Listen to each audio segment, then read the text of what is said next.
शिव मंदिर के रेनोवेशन का काम शुरू हुआ और मंदिर के नीचे दबा हुआ मिला 2000 साल पुराना बौद्ध इतिहास। बात है आंध्र प्रदेश राज्य के गुंटूर जिले में स्थित कोंडवेड्डू किले की, जिसका निर्माण रेड्डी डायनेस्टी द्वारा करवाया गया था। रेड्डी शासकों द्वारा ही 14वीं शताब्दी में शिव मंदिर का निर्माण करवाया गया था। आश्चर्य की बात यह है दोस्तों, जब इस शिव मंदिर के रेनोवेशन का काम शुरू हुआ तो मंदिर के नीचे से लगभग 2000 साल पुराना बौद्ध स्तूप और एक पूरी बुद्धिस्ट साइट डिस्कवर हुई है। अब पुरातात्विद और विजयवाड़ा एवं अमरावती सांस्कृतिक केंद्र के CIO डॉक्टर E शिवनागी रेड्डी ने रविवार को यहां बताया, कोंडवेड्डू किले से 3री शताब्दी ईस्वी के एक गोलाकार स्तूप और स्तंभों वाले मंडप बौद्ध अवशेष मिले। डॉक्टर रेड्डी ने कोंडवेड्डू विकास समिति के संयोजक शिव रेड्डी और अमरावती बुद्ध विहार के सचिव सुभाकर मेदासानी के साथ नागरिक आपूर्ति मंत्री प्रतिपति पुल्ला राव के निर्देश के अनुसार साइट का दौरा किया।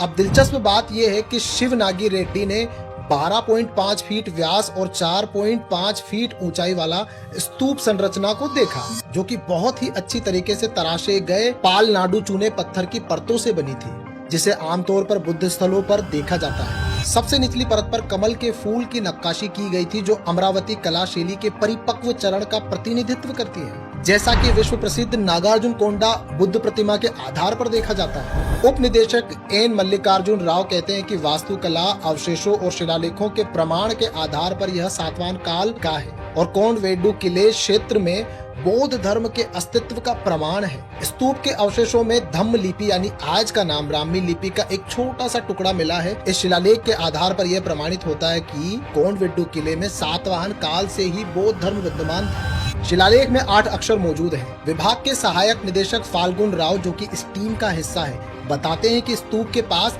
अष्टकोणीय आकार के आयक स्तंभ का एक हिस्सा मिला है। उन्होंने आगे बताया कि स्थल से खुदाई में मिले अवशेषों में एक रेलिंग पैनल भी शामिल है, जिस पर बैल और घोड़े पर सवार एक व्यक्ति, कमल की आकृतियां और छोटे पुष्प रूपांकन बने हुए हैं। इसके अलावा एक रेलिंग का टुकड़ा जिस पर बैल और घोड़े पर सवार एक व्यक्ति, बीच में पुष्प का रूपांकन, आधा कमल का पदक, रेलिंग स्तंभ पर खांचा और छोटे पुष्प रूपांकन भी मिले हैं। डॉक्टर रेड्डी और उनकी टीम ने राज्य के पुरातत्व संग्रहालय विभाग से अपील की कि ध्वस्त शिव मंदिर को स्थानांतरित करके किसी अन्य स्थान पर पुनर्निर्माण किया जाए और बौद्ध स्तूप को संरक्षित किया जाए।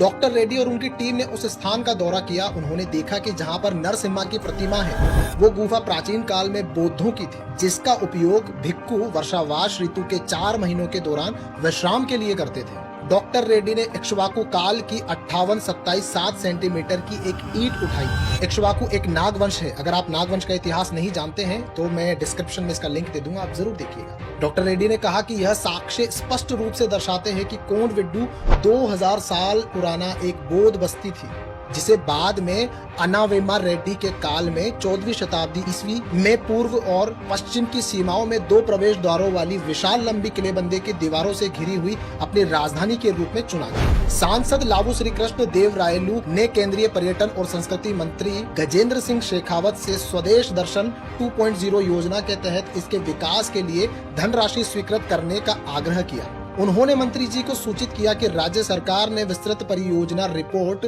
DPR को पहले ही मंजूरी दे दी है और इसे केंद्र सरकार को भेज दिया है। अब आप सब इसे अधिक से अधिक शेयर करके अपना समर्थन दिखाएं ताकि प्राचीन बौद्ध स्थलों का संरक्षण हो सके। शुक्रिया।